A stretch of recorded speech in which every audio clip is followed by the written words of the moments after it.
alkaline diet, fact or fiction? Let's talk about this cancer thing. The claim is that cancer can only survive in an acidic environment. We are going to put that to bed very quickly, okay?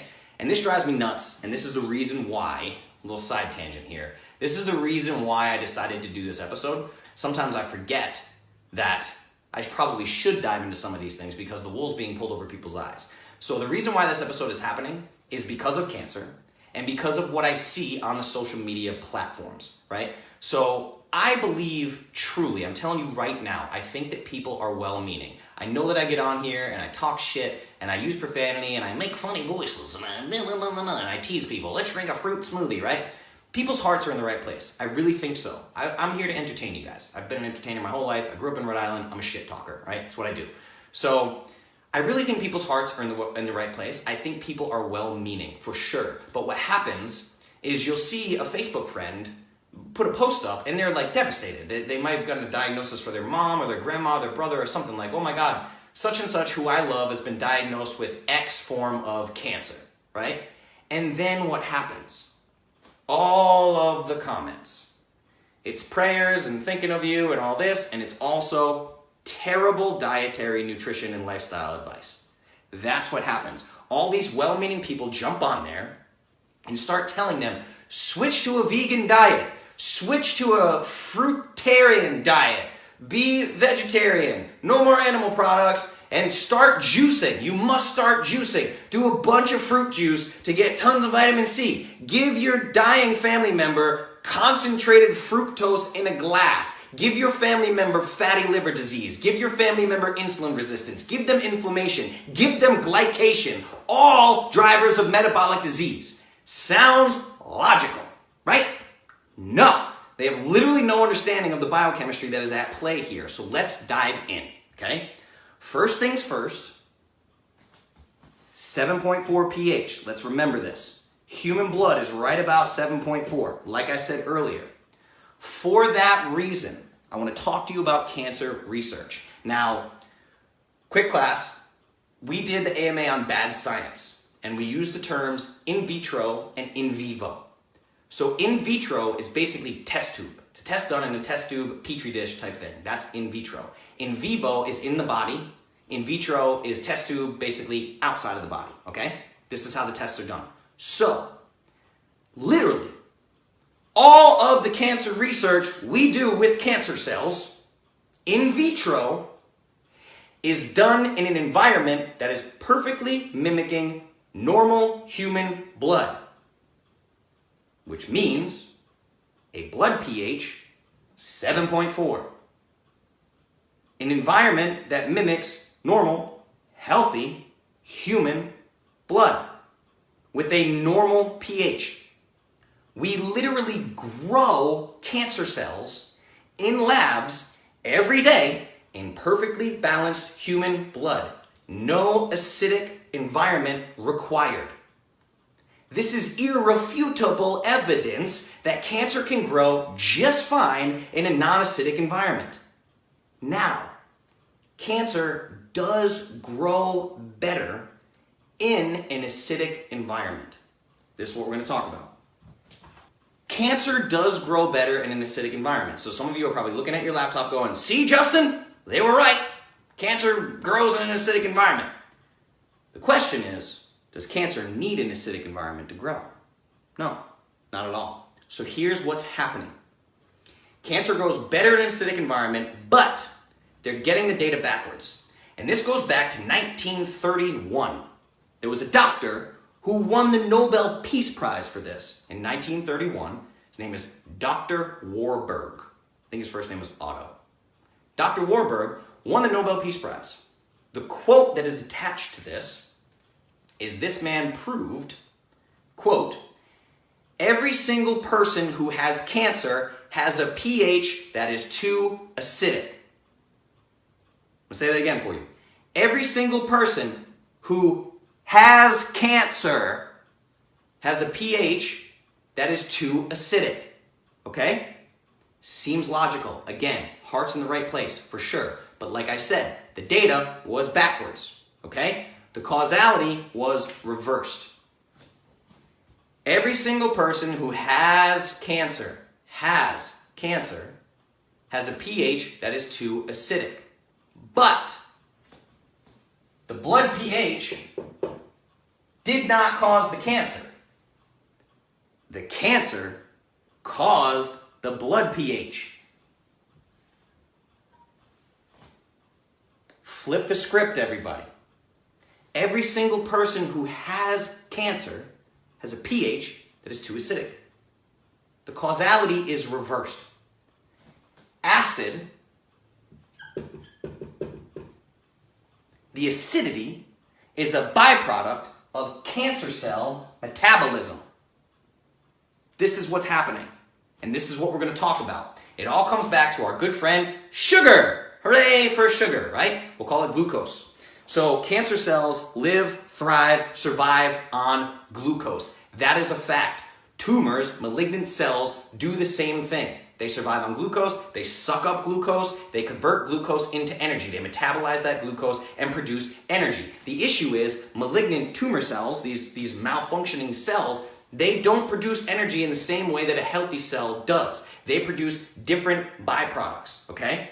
So these malignant cells burn glucose in a very different way, and that metabolic process dumps lactic acid and carbon dioxide into the blood. Both are acids. Lactic acid, carbon dioxide. Through this malignant cell metabolism get dumped into the bloodstream, okay? Again, the cancer causes the acid in the blood, not the other way around, okay? Lactic acid and carbon dioxide are both acids. Yes, this does not mean that those acids cause the cancer. If this were true, exercise would cause cancer. How many people talk about lactic acid buildup? How much do you hear that? Done any kind of training whatsoever. Lactic acid buildup, lactic acid buildup, lactic acid buildup. Does anybody say that exercise is causal for cancer? The causation of cancer is exercise? What? Think about it, guys. Think about that for a second. Holding your breath increases carbon dioxide in your body. Holding your breath. You're not going to get cancer if holding your breath. You might die. Don't do it too long, okay? Medical disclaimer. Don't do that. So, let's get into the other issue with this. Vegan, vegetarian, right? If you take the alkaline diet to the extreme, eventually you will end up vegan or vegetarian. If you take the alkaline diet to the extreme. All with the hope of preventing cancer and osteoporosis and all these other things, right? Now, for starters, the osteoporosis argument, there was a review published in the Nutrition Journal of 2011. This reviewed 55 trials, 22 of which were gold standard randomized trials, right? And of all these studies reviewed, the conclusion is, quote, a causal association between dietary acid load and osteoporotic bone disease is not supported by evidence, and there is no evidence that an alkaline diet is protective of bone health. Okay? Interesting. Now, on top of all this, one of the primary drivers of both osteoporosis and cancer is irrefutably, my old friend that I never get enough of, inflammation. Now, the main dietary drivers of inflammation, as the Clovis community knows, are refined carbohydrates. Gluten, grains, refined sugar, and yes, concentrated fructose, okay? Some of which are actively promoted on the alkaline diet. Not to mention the issues with micronutrient deficiency, okay? The most common of these for vegans and vegetarians is vitamin B12, vitamins A and D, zinc, calcium, iron, and EPA and DHA fatty acids. All essential for proper human health, all wildly deficient on these vegetarian and vegan diets. So, what's happening here is a diet that is being heralded for such great things as lowering risk factors for osteoporosis and cancer, and even curing them, is what people are saying. This diet that cures osteoporosis and cancer is actually wildly deficient in micronutrients essential for human health. This makes a lot of sense, right? Nope. Hope that doesn't make sense in your brain, okay? So, before we wrap up, I'll do a couple more minutes here, and then we're going to get into live Q&A. So like I said, cutting these things down to an hour. So, why did this catch on? Let's think about this for a second, and I talk about it with the Biggest Loser study, and I talk about it with BMR adjusting on any diet, like Or the fasting episode where I talk about you can literally lose weight on any diet. And for some reason, weight loss is like the only marker of health that anybody seems to care about, or the pH stick that you peed on is suddenly another wonderful marker of health. Craziness, right? So what's happening is, surely there must be some benefit to this alkaline diet if so many people make the switch to it and claim that they've seen the light and their life is better and all these things, right? Yes, of course. But why is that? Let's get into causality. Correlation versus causality. Go back and watch the Bad Science episode, right? Why is this happening? Because if you think that you are at risk of cancer, or at risk of osteoporosis, or at risk of metabolic disease, maybe you have metabolic syndrome, maybe you're pre-diabetic, something like these, all these things which increase your risk of cancer, you've probably already made some bad decisions, which means you're probably on something pretty close to the standard American diet, where 60% of your calories are coming from refined foods, refined processed carbohydrates, vegetable oils, industrial seed oils, all that shit. So you're probably on some version of the standard American diet, or our old friend, the food pyramid, right? So what's happening here, you make a switch to an alkaline diet, you make a switch to anything that is primarily whole food based. They're going to tell you to eat a lot of whole, unprocessed, green leafy vegetables and fruits, right? I want you to eat all the green leafy vegetables you can possibly stomach. Why? Because they're full of fantastic micronutrients. I'm a big fan of them, right? Antioxidants, it's wonderful. But it has nothing to do with alkaline versus acidic. That's not why I want you to eat those things. And the changes that you're seeing, yes, you're ingesting more healthy vegetables and things like that. But if you're coming from a standard American diet, if you switch to anything that is primarily whole foods and less processed junk, you are going to see fantastic results very quickly. Keto, paleo, carnivore, low fat, alkaline diet, whatever it is, right? Pescatarian, whatever you want to do. If you're coming from the standard American diet, you're going to see fantastic health benefits in the short term, right? Now, all it takes for an average person, if you've been struggling with health issues and weight and all these things for a long time, for some of you come to me, you've been sick for decades, right? If some friend says, try this alkaline diet thing, and you try it, and you lose a ton of weight, that's great. But don't stop there. Do your research. Do your due diligence. Figure out what is best for your body. What I see happen is people make a switch to something like this, where, guys, 10 to 15% of the American population, 10 to 15% of lean individuals, which means skinny, literally like no excess body fat. They are the picture of health from the outside in. From the inside out, they have non-alcoholic fatty liver disease. Generally speaking, from concentrated fructose. High fructose corn syrup, all the sodas, all the drinks, all the smoothies, all this bullshit, right? So we got to stop with the weight loss thing too, but all that is to say, that's kind of a side note. But you could switch to an alkaline diet and you could have benefits, right? But what happens with these people is after the first 2 weeks of these incredible benefits, they decide, I have found the one thing, this is the thing I'm going to do for the rest of my life, right?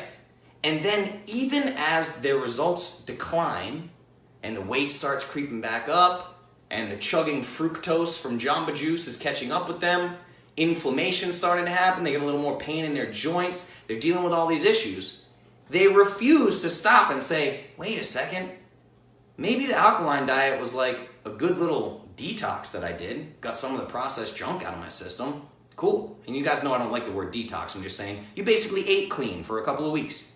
You went from standard American diet to eating whole foods for a couple of weeks, few weeks, got fantastic results, congratulations, move on, right?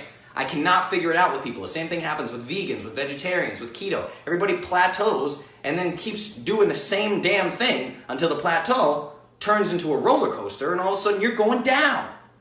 You're going down. Stop banging your head against the wall. It's a definition of insanity, right? So this is the issue that I'm seeing is people just preach that this thing is like the end-all be-all for everybody, right? Because some people had some good results on it. And then all of a sudden, it's the cure for cancer? And the biochemistry is as absurdly weak as we pointed out here today? No scientific evidence backing up these claims whatsoever. Okay?